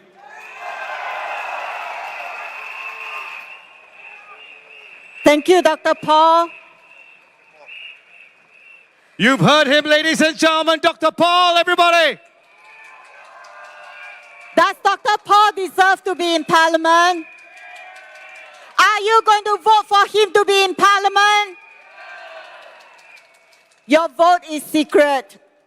Come 3rd of May, please do not be afraid to vote for Alternative Voice. Do not be afraid to vote for Dr. Paul to be in Parliament. Do not be afraid to vote for Dr. Chi to be in Parliament. Do not be afraid to vote for our 11 candidates into Parliament, because they will be your voice in Parliament. That's right, ladies and gentlemen, and right now, we would like to invite our pride and our pleasure, the man who has been with SDP, trials and tribulations as well. Ladies and gentlemen, he has been also with us, together with them, at the forefront of SDP. It is our honor, ladies and gentlemen. I know you've been waiting past your lunch. I know you are staying here because you want to stay here. We know you want your voices to be heard. SDP is right here. Are you here with us, everybody? Are you here with us, everybody? Are you here with us, everybody? Ladies and gentlemen, Dr. Chi. Dr. Chi is the candidate for Sembawang West SMC.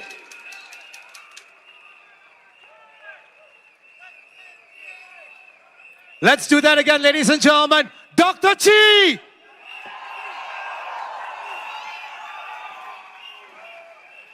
Thank you. Chapa boy.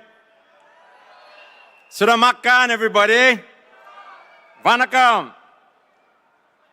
I was here about 10 years ago, right at this spot, also conducting this rally. It doesn't look like much has changed, but for a few more wrinkles and less hair, this speaker has also not changed because we are raring to go. In Singapore, they say we have two seasons, warm and stuffy, but at least there's no lightning today. It's warm and it's stuffy, but I'm going to tell you a few things that will make you hotter. I'm going to take you on a short but crucial ride and give you hard, unmistakable evidence of how the quality of the PAP has deteriorated over the years. But I want to preface my speech with this caveat. I have no interest in conducting PAP bashing. I'm going to list out a list of PAP scandals and screw-ups only because our PAP ministers keep running the propaganda that they are exceptional and that they don't need an opposition to hold them accountable. No, they need to be humble and they need to acknowledge that Singapore needs an opposition in parliament, an opposition like the SDP to make our nation stronger.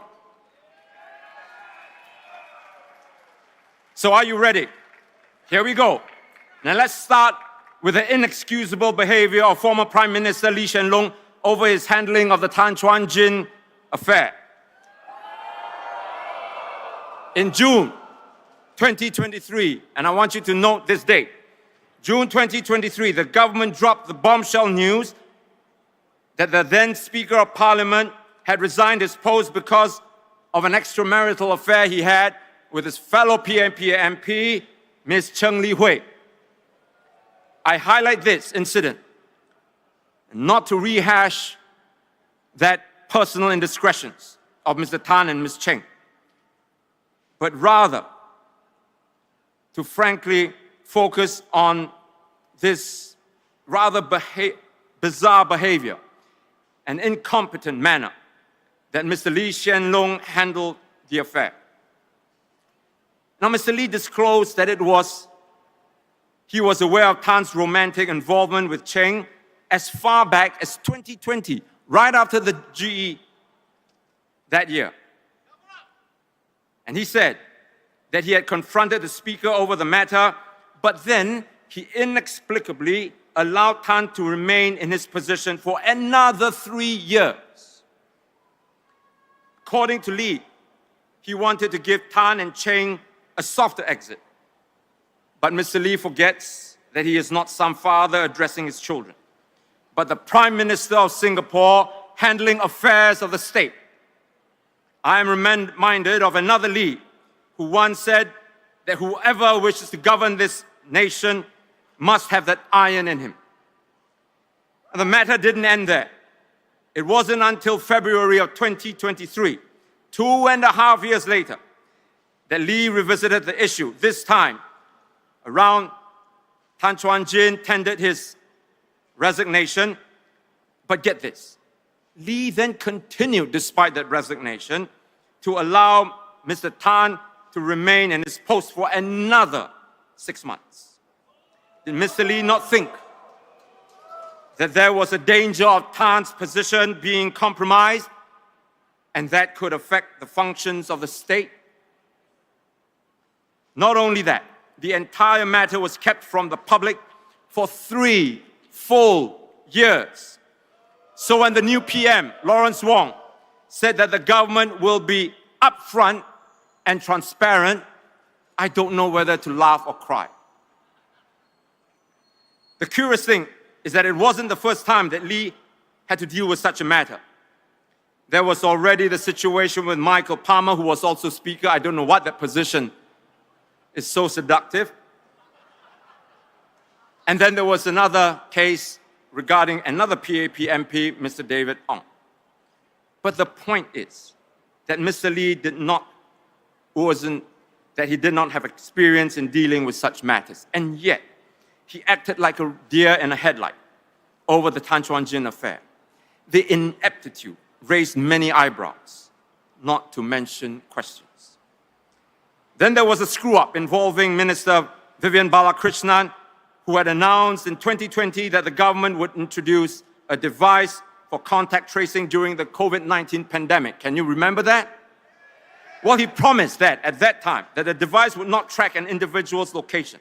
The data would be used to, quote, purely for contact tracing, period, he said, unquote. And as it turned out, that promise lasted only 6 months, because in January the following year, the minister had to do a keblakang pusing and break the news that the police had indeed used the data for its investigations. And here's the question that's screaming to be asked. Why did the minister not do his homework before he made the statement? And more alarmingly, how was it that his colleague from Home Affairs, his fellow Rideout resident, not point out his error? Embarrassingly, it was a member of the public which had alerted Dr. Balakrishnan to the faux pas. Tell me, who was sleeping, Balakrishnan or Shanmugam? And speaking of Rideout Road, the pair was embroiled in another scandal, controversy when they each rented a state-owned black and white bungalow at Rideout Road. But curiously, it was their wives who had submitted the application and then signed the tenancy agreement with the authorities. Why? Why did they rent the properties under their wives' names instead of their own? And to qualify for the rentals, the applicants needed to demonstrate an income 3 times more than the rental. Was Mrs. Balakrishnan's and Mrs. Shanmugam's salaries enough to qualify? Silence. Now, during the parliamentary hearing over the incident, Mr. Shanmugam also disclosed that he owned another good-class bungalow, which he was preparing to sell off and therefore needed to rent one at Rideout Road. And shortly thereafter, the minister managed to sell off his bungalow for an eye-popping $88 million. Now, we've asked Mr. Shanmugam several questions pertaining to the sale, one of which was, just who did he sell his bungalow to? Again, the silence is deafening. Of course, no discussion of PAP incompetence would be complete without mentioning my namesake, Mr. Chee Hong Tat. Mr. Chee came into true prominence when he bungled the installation of the new MRT's ticketing system called Simply Go. Long story short, the exercise drew such a public backlash that the minister also did a keblakang pusing and abandoned the project. The U-turn cost taxpayers another 40 million, big ones. Then came the latest season of MRT breakdowns. In September last year, the East-West line staged a 5-day protest and affected 500,000 trips a day. It was the worst disruption of the MRT system's 37-year history. Now get this. The breakdown happened after the government spent $2.6 billion, billion with a B, to review and renew north-south and east-west lines. A month later, a train on the LRT system, this time in Bukit Panjang, also broke down. A rescue train was dispatched to tow the broken carriage back to the station, but you guessed it, the rescue train also broke down. You can't make this stuff up, my friends. Again, the LRT meltdown occurred despite the government spending $344 million in a renewal project, which started in 2018. Now, through the years, the MRT system has been plagued with electrical failures, floods, collisions, cracks in carriages, management problems, which resulted in injuries and even a couple of deaths. And as if not to be upstaged, the Finance Ministry also waded in with this honorable mention. In 2016, money stolen from one MDB by then Malaysian Prime Minister Najib Razak, who is now serving a lengthy jail term. I don't know if he's still in prison or not. But it found its way into Singapore, US $700 million to be precise. MAS Managing Director Ravi Menon said that the incident tarred Singapore's reputation as a financial center. You think? Then there was the money launderers from China when they laundered more than $3 billion in Singapore. Now, mind you, this is despite a wanted notice issued by China, by the Chinese government in 2015 for some of these individuals. And just a year later, another syndicate, this time from Japan, was accused of washing $600 million in Singapore. Now, it is not for nothing that Singapore is now called the world's laundromat. The next matter I'm going to tell you truly beggars belief. In 2017, the Temasek-owned Keppel Offshore Marine, or KOM, pleaded guilty in a New York court to participating in a bribery scandal involving Petrobras, a Brazilian oil company. The incident involved KOM paying $74 million in bribes between 2001 and 2014. It was one of the biggest scandals in US history. KOM's parent company was Keppel Corp, whose board of directors was chaired by that time by former PAP Minister Lee Boon Yang. Remember, the bribes took place over a span of 14 years. Was there no auditing of the company's account? How did they reconcile the books? And why didn't anybody question where the payments of the $74 million went to during the entire period? Someone had taken a very long nap. And back home in Singapore, the CPIB issued only stern warnings to 6 former KOM staff and then unbelievably refused to name them. Then in 2018, news broke that hackers had stolen the personal data of 1.5 million patients in SingHealth's data system, a total of 160,000 patients, including the prime ministers, had their prescriptions stolen. The committee of inquiry found that rampant flaws within the system that was, quote, mismanaged and inadequate, unquote. And at about this time, Singaporeans woke up one morning to this incredible news that a huge swath of the Kranji forest had been cleared by mistake. How such a massive project like this could have been carried out by mistake boggles the mind. Tenders would have to be called, security would have to be coordinated, payments would have to be made, so on. How can such an exercise be conducted by mistake? Lagi worse. If that's possible, like the trace together embarrassment, the government in this case also didn't realize the problem until a member of the public posted aerial photographs of the denuded forest. Exceptional leadership? Of course, there's Mr. Iswaran, who inappropriately accepted gifts and is now under home detention after a short stint in prison. I hope it's not another good-class bungalow that he's serving his detention.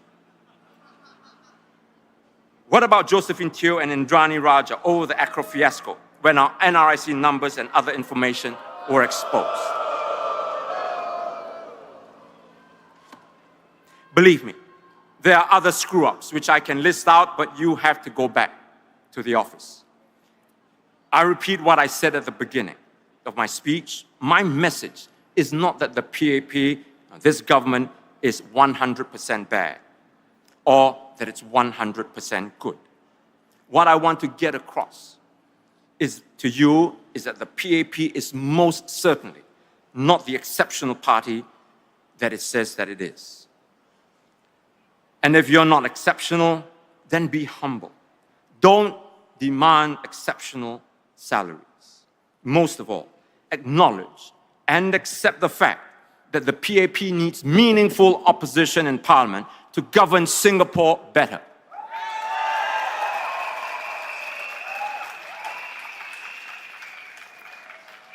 The problem is that they say that because they are so talented, that they must be paid such astronomical salaries. If we don't pay them what they demand, then they might fall into the seductive hands of corruption. Think about it. Those of you who are parents here, do you keep giving your children money so that they don't steal? Or do you educate them that stealing is bad, it hurts those around us? And if you are caught committing such poor behavior, then there will be sanctions, period. You don't reward them not to steal. In other words, you build character. Let me do this experiment with you. Try this. When you go back to your office after this, try this. Go into your boss's office and say, hey, boss, double my salary. Otherwise, I might steal the company's computer. And then you see what he tells you. We must educate our ministers that corruption is bad and that if they are caught, there are consequences, period. We don't pay them exorbitant salaries to not be corrupt. We elect our leaders based on their moral rectitude. Anything less, and we are better off without them. In truth, ladies and gentlemen, the PAP is not the competent organization that it claims to be. When the party started off, yes, you could say that our first generation of ministers, they were capable and competent. But the quality of its present ministers, the younger set of leaders, leaves very much to be desired. For one thing, it has adopted many of the SDP's ideas like abolishing streaming, introducing universal health care, implementing retrenchment insurance, making sure that our businesses employ Singaporeans first, and nationalizing our kindergartens, and so on. The converse is actually true. The quality of Singapore's government will improve with more opposition, with constructive and compassionate parties like the SDP in Parliament. My friends, I take pains to provide you with facts and concrete evidence so that you are equipped with information and not be swayed by the PAP's propaganda. Blind support for the PAP, blind faith, lulls society into thinking that things are fine when they are clearly not. And worse, that there is no alternative to the PAP. As far as our economy is concerned, we're still stuck with low productivity, low wage, high cost model. In truth, the malaise that has been going on since Mr. Goh Chok Tong's prime ministership, with matters degenerating further under Lee Hsien Loong, and now to Lawrence Wong, a span of more than 3 decades. In that time, the problems have not been resolved, but they have gotten worse with each prime minister. Now, here's the question that you must ask yourself. Do you think that Goh Chok Tong couldn't do what Lee Hsien Loong did? Lee Hsien Loong couldn't do it either, but somehow now with Lawrence Wong, that he can miraculously change Singapore's course. During his prime ministership, I repeatedly urged Mr. Lee Hsien Loong to be a good leader who takes Singapore to a new and high level. In my book, Never on Bended Knees, I wrote, lest I be accused of being promiscuous in my criticism of the Prime Minister, I have repeatedly urged Mr. Lee to be the transformative leader that our nation needs. He can choose to open up the system in Singapore and seal his legacy as an enlightened statesman. Or he can continue running the country through intimidation and fear. Alas, he chose the latter. I take this opportunity to urge the new Prime Minister, Lawrence Wong, to do the same. Gone are the years when authoritarian control can be justified. Society has progressed, times have changed, and the people want openness and transparency. They want to be reasoned with, not talked down to. They want and demand a more democratic system, one where the government censors less and listens more. Unfortunately, it looks like Mr. Wong is not off to a promising start. For one thing, announcing the new boundaries and then calling elections just 1 month later, while all the egregious gerrymandering goes on, signals that Mr. Wong is cut from the very same old PAP cloth. My fellow Singaporeans, our nation stands at a crossroads. The choices we make today will echo far beyond our own time. Be bold, be brave, be on the right side of history. Let us lead, not for power, but for purpose. Let us lead, not for applause, but for a legacy that lifts Singapore. Let us lead, not with fear, but with faith in our people. Let us lead, not by clinging on to the past, but by focusing boldly in the future. Let us lead, not with narrow ambition, but with the wide and noble spirit of compassion that will truly leave no one behind. Now, more than ever, our country cries out for wisdom, for vision, for hope. Now more than ever, Singapore needs not just cleverness, but true leadership. My fellow Singaporeans, the future is calling. Let us answer it with courage. Thank you. Vote SDP. Thank you very much. Ladies and gentlemen, Dr. Chi. The man who has been called a liar, a cheat, but up till today, he is still standing tall. Does he deserve to be in Parliament? Come 3rd of May, please vote Dr. Chi into Parliament because he will make sure there's no more sleeping member of Parliament in Parliament. That's right, ladies and gentlemen, for each and every one of you, as your NMC, it has been a pleasure to see our Singapore spirit want the best version of Singapore. We want the voices to be heard, ladies and gentlemen, and we want it to be heard right now. Ladies and gentlemen, SDP supporters, give it up, give yourself a big round of applause, everybody! And the best way to support Dr. Chi, not just voting him, his books are on sale. Dr. Chi will be doing his autograph at this corner. So for those of you who support Dr. Chi, support his work, please go and get a copy of his books from the merchandise. Thank you very much. Ladies and gentlemen, we applaud you. May you walk back safely across over to your office right here or back to your homes and enjoy. We will be here again tomorrow at Sun Plaza, okay? So, yeah. No, let me announce the tonight rally. Oh, tonight, that's right. Rally will be from 8 to 10 p.m. 8 to 10 p.m.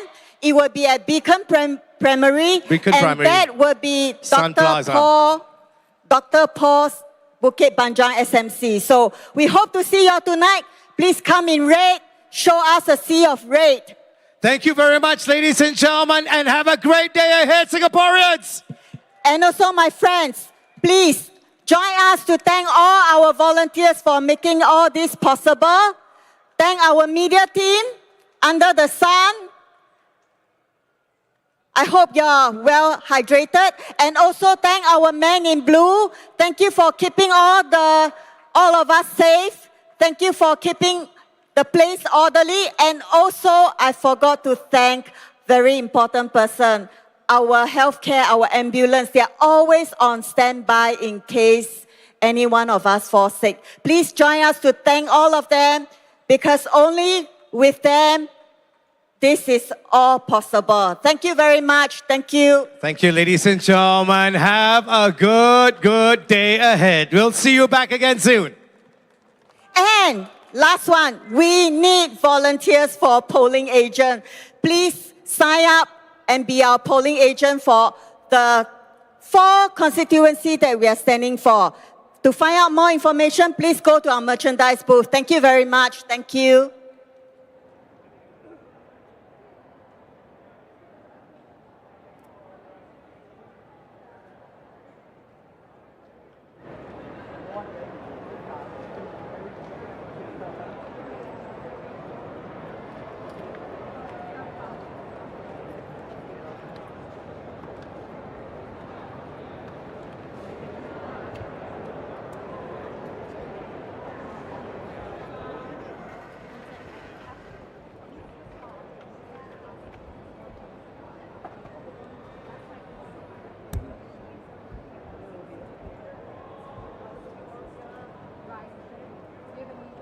He obviously hasn't read our paper. And that is a tragedy because, you would imagine that as a minister, he would want to survey all the